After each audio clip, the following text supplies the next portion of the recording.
How to animate images with keyframes in Davinci Resolve. To begin, I added a colored background and an image to my timeline. Move the playhead to the start of your image, select it, and open Inspector panel.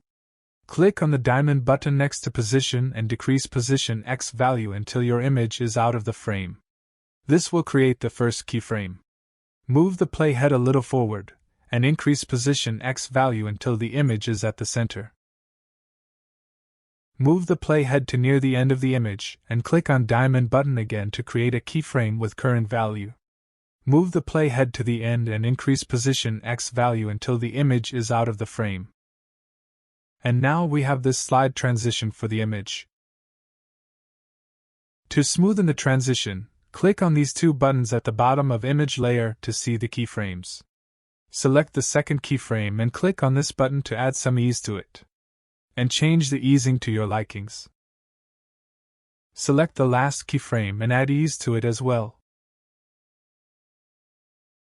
And now we have this smooth slide in and out which we created using keyframes. Now let's just click on this reset button to remove all the keyframes and use an easier way. Go to Effects panel, click on Video Transitions and search for Slide. Drag and drop slide transition to the start and end of your image. Select the first slide and in the inspector set ease to in and out. Then select the second slide, set ease to in and out, and set direction to out. And now we have this nice image slide in and out without any troubles. Anyway guys, thanks for watching and I hope you found this useful.